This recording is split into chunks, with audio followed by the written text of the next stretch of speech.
Mr. Carolla, you're recognized for 5 minutes. Thank you. It's an honor to be asked to speak in front of you all.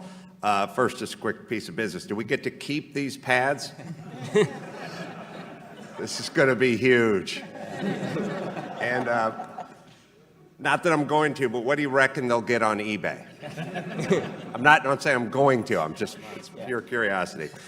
I'm not as eloquent as Mr. Shapiro. I sort of speak in beats and off the top of my head, and I've written a few down for you all today. First off, I come from a very blue-collar background. I grew up in North Hollywood, California.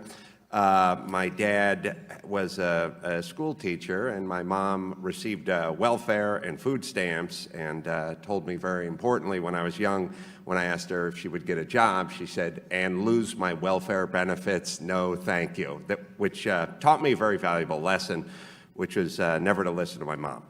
All right. I ended up being a carpenter and then a boxing instructor, and met Jimmy Kimmel when I taught him to box for a morning zoo stunt, and eventually made my way onto TV and radio. In the early days of my career, I toured the country with Dr. Drew when we were on Loveline together, a syndicated radio program also on MTV, and we must have played 100 college campuses with nary a word of negativity, and no safe spaces and no stuffed animals being handed out. Simply went there, said our piece. Many controversial ideas were exchanged, and that's just what they were, exchanged, and then we got our paychecks and went home. And 15 years later, I went out with Dennis Prager, conservative talk show host, and attempted to do a show at Cal State Northridge, where my mother was an actual graduate from, with a Chicano studies degree, believe it or not. So she's rolling in dough about now. And they pulled the plug on it. They gave us no good reason why we couldn't speak there, and we actually had to get attorneys involved to go back and speak at a later date. We're talking a lot about the kids, and I think they're just that, kids. We are the adults, and I don't think we are doing the children. I mean, these are 18 and 19-year-old kids that are at these college campuses. They grew up dipped in Purell, playing soccer games where they never kept score, and watching Wah Wah Wubsy. And we're asking them to be mature. We need the adults to start being the adults. Studies have shown that if you take people and you put them in a zero-gravity environment, like astronauts, they lose muscle mass, they lose bone density. We're taking these kids in the name of protection, we're putting them in a zero-gravity environment, and they're losing muscle mass and bone density. They need to live in a world that has gravity. When you need to expose your children to germs and dirt in the environment to build up their immune system. Our plan is put them in a bubble, keep them away from everything, and somehow they'll come out stronger when they emerge from the bubble. Well, that's not happening. Children are the future, but we are the present, and we're the adults, and we need to act like it. And I feel that what's going on these campuses is we need law and order. We need to bring back law and order, but I think if we just had order, we wouldn't need law. So could we just bring back order, and could the faculty and administration on these campuses act like faculty and administration, and most importantly, adults who are in charge of these kids who need some gravity in their life? Thank you. Well said. Well said. Thank you, Mr. Carolla. Mr. Carolla, we've heard from the other side. We've heard from a couple of our witnesses about the intent to cause violence. We've heard the term agitator used. We've heard that it's appropriate to criticize hate speech. When you're on campus, do you engage in hate speech? Well, it's all in the ear of the beholder. That's the problem, and everyone's ears are getting super sensitive these days. I express ideas and ideas I believe in, and oftentimes jokes like, Mr. K, did they charge you extra for the nameplate? All the numbers on, you know, like I have a wraparound. when you bring a van to the car wash, they charge you more. I just figure with 128 letters there. I try to be a little more philosophical about all this stuff, and I was at a Home Depot in Glendale, California 2 days ago, standing in the tool department, and a Taylor Swift song came on, and I was initially agitated. I just didn't feel like it was good thematically for me to be looking at roto-hammers with Taylor Swift talking about how hot she was, pumping above my head like a halo. But all I did was keep shopping, keep walking. I realized some people like this music, some people don't like this music. It's the prerogative of whoever manages the Home Depot to play Taylor Swift at that time. I didn't complain, I didn't throw something at the speaker, and I didn't start a fire. I just got my tools, paid, and left. And I just thought if more people could do that with ideas they disagree with, or people they disagree with, or music they disagree with, it's not an endorsement of Taylor Swift. It's, I have a life to lead, I need a roto-hammer, and I don't personally hold the manager of this Home Depot. Nothing against him if he wants to play, he or she wants to play Taylor Swift. And I think if people could just sort of have that in their mind, and I'm not saying don't have an opinion, and I'm not saying don't voice your opinion, but when other people are voicing their opinion or singing their song, sometimes it's time just to grab your roto-hammer and head for the parking lot. In your appearances on campuses, has your intentions ever been to cause violence on college campuses? Oh, sorry for skirting the question. No. It's a second question. It's a second question you did fine on the first. Literally talking about Taylor Swift and skirting, mini skirting the question. Of course not. Never. No. And I don't know who does have those ideas. I personally want to exchange ideas. I basically want to just take my ideas and put it into your head. But I don't want to put my fist or foot in your head. Mr. Lawrence. Can I add to that? Sure can. I think the bigger problem and what's sort of insidious here is I believe that the administration does not agree with Ben Shapiro and Ben Shapiro's thoughts and what Ben Shapiro is going to say. So it becomes a tacit agreement.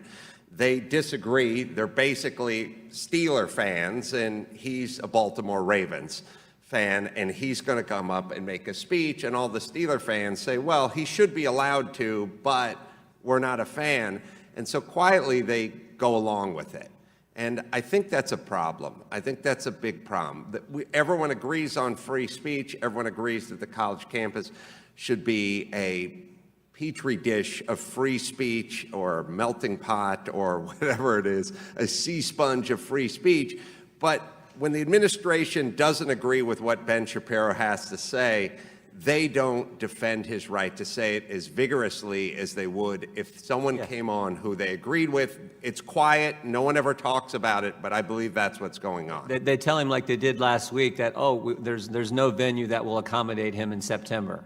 Wow. Mr. Carolla, I know King George may have found this to be insightful, but do you find it Is he a basketball player? I don't keep up. On the Kings. I was just having a thought. No, I'm sorry, continue your No, I just want to know, is this a threatening document? Does this cross the threshold? Not unless there's a knife hidden inside of it. Right. No. But as I was hearing everyone speak, I never went to college.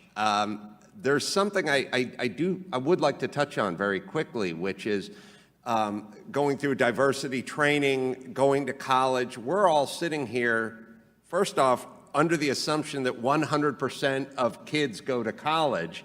I didn't know anyone who went to college, so I had to figure out a way to be a decent human being, not to be racist, not to be filled with hate, to be tolerant, minus college. I think that starts at home.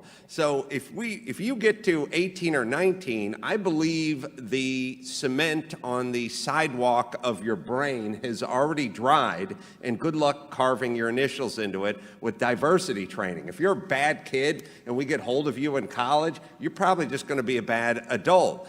You need to learn to be a good human being from 0 to college instead of us all converting you once you get to college. And especially since more than half the people don't end up in college. So we're sitting here with a grand plan of how to coach everyone up once they get to college. What if they never get to college? What about their parents, and what kind of job are they doing coaching the kids up so that they need no coaching whether they go to college or not? Mr. Heckler? Geez, I want to talk about my white privilege so badly.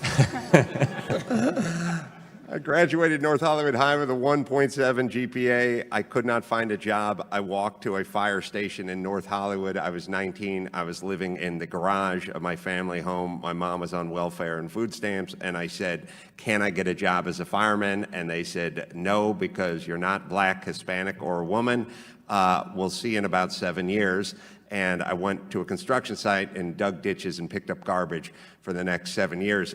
I got a letter in the mail sent to my father's house saying, your time has come to do the written exam for the LA Fire Department. I took it, and I was standing in line, and I had a young woman of color standing behind me in line, and I said, just out of curiosity, when did you sign up to become a fireman? Because I did it, or a person, 7 years ago, and she said, Wednesday.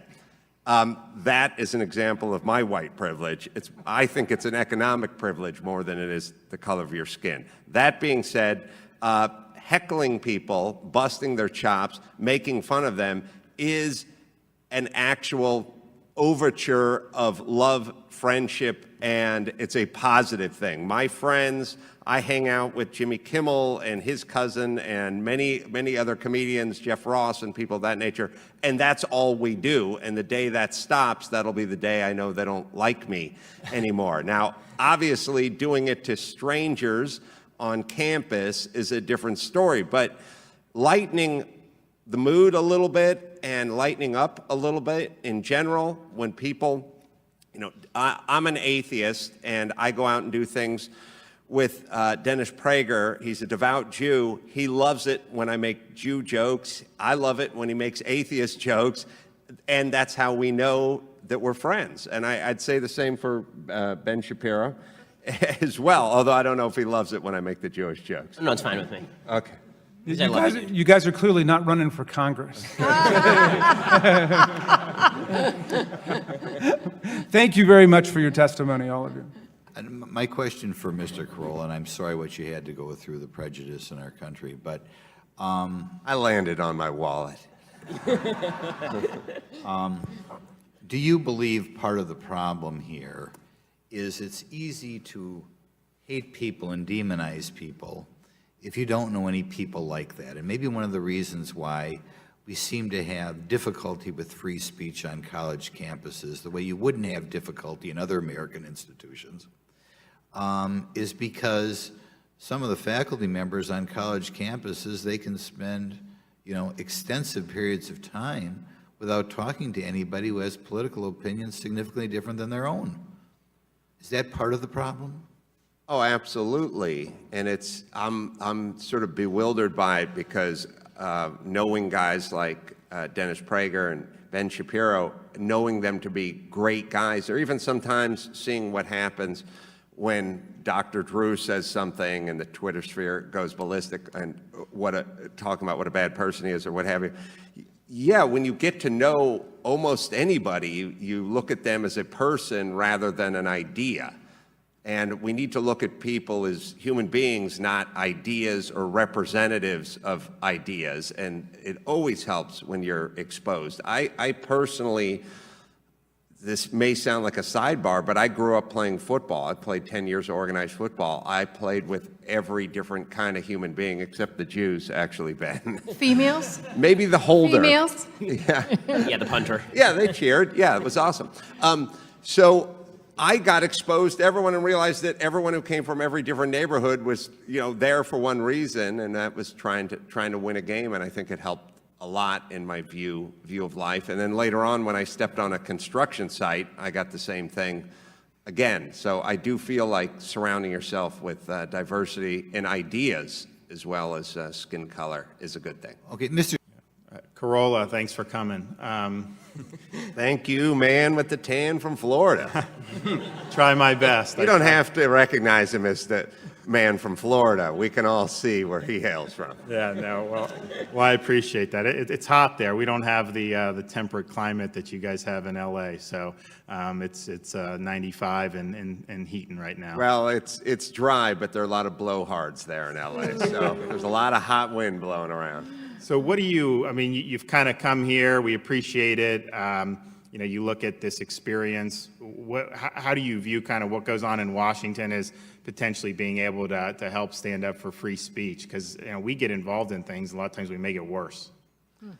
You know, I hosted a show called Loveline for over a decade, and I had a very unique perspective because I was able to talk to troubled kids, teenagers, 2 hours a night for a decade. And I really got to learn something about young people and how they work and what works and what doesn't work. And, you know, people say, well, you're not a professor, you never read a book, you never went to college. How are you an expert on this? And I say, well, I'm a journeyman carpenter as well. I've never read a book on carpentry. And who would you like to build your house? Someone who read a book on it or someone who just did it every day for over a decade? And I learned that all of these problems that we're talking about, free speech, discrimination, hatred toward other people, and drug addiction, violence, crime, it all stems from the family.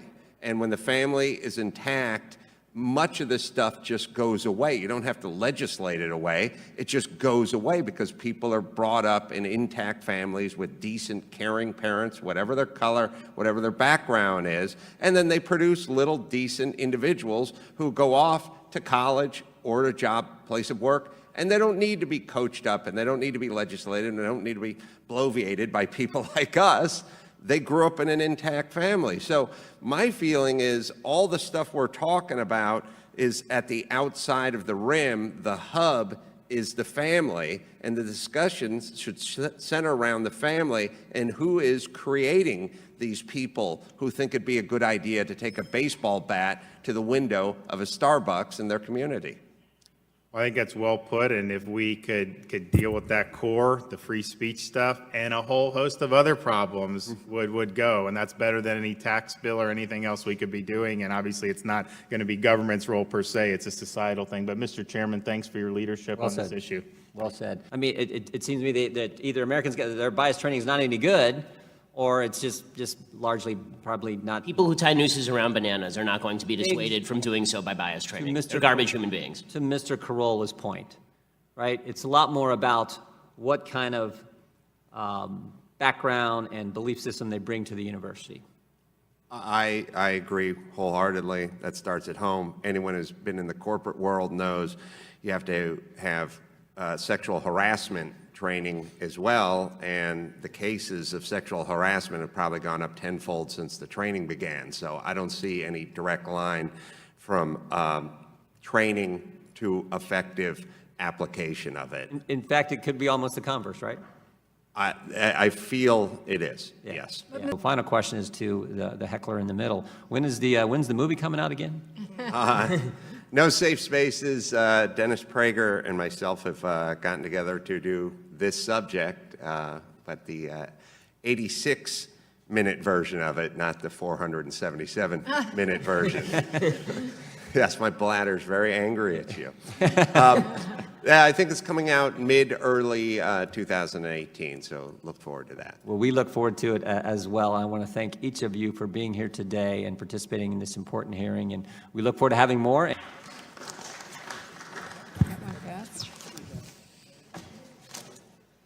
So Penn Jillette also didn't go to college, and he's one of the best educated people I know. I love Penn Jillette.